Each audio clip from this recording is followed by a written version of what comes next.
le gouvernement annonce de nouvelles mesures qui vont fortement impacter les retraités. Cherchant de nouvelles solutions pour remettre de l'ordre dans les finances publiques depuis quelques mois, le gouvernement envisagerait une éventuelle désindexation des pensions de retraite sur l'inflation. Un plan caché, dénoncé par le patron des Républicains Éric Ciotti et qui aurait des conséquences graves sur les retraités. Voici tous les détails. Économie française fragile oblige. Il faut savoir que depuis les années 1960, la retraite a été indexée à l'inflation pour permettre aux retraités de faire face à la hausse des prix à la consommation. Mais situation économique catastrophique du pays oblige, le gouvernement s'est lancé dans une chasse à la dépense publique. Et la désindexation des pensions de retraite sur l'inflation serait fortement envisagée. C'est dans un débat politique qui date de quelques semaines qu'a émergé l'idée, dénoncée par Éric Ciotti comme étant le plan caché du gouvernement.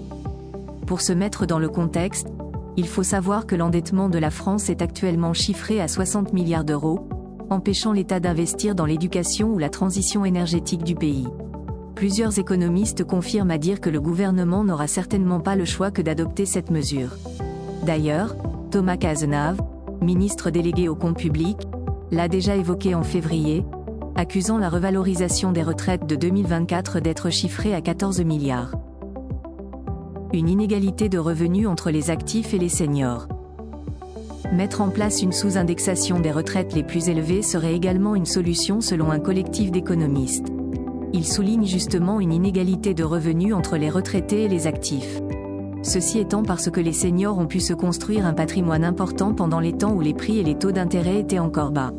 Assez injuste, par rapport aux actifs qui ont beaucoup de difficultés à acquérir une propriété. Pour plus d'efficacité, d'économie et de justice sociale, les économistes estiment qu'il faudrait mettre davantage à contribution les seniors. Par ailleurs, une désindexation partielle des retraites supérieure aux revenus des actifs pourrait faire économiser plus de 10 milliards par an, non négligeable pour l'économie française. Que dit le gouvernement ? Lors d'un conseil des ministres, Emmanuel Macron avait déjà recadré Thomas Cazenave en annonçant qu'il était hors de question d'ouvrir une discussion qui n'était pas encore validée. Un sujet épineux pour le président tout en sachant que ce sont les seniors de plus de 65 ans qui participent le plus aux élections, selon les sondages. À l'approche des élections européennes du 9 juin donc, ce débat ne risque pas encore d'être abordé. De son côté, le ministre de l'économie Bruno Le Maire confirme qu'aucune décision n'a encore été prise. Il prévoit d'ailleurs de réunir les oppositions pour évaluer des propositions d'économie.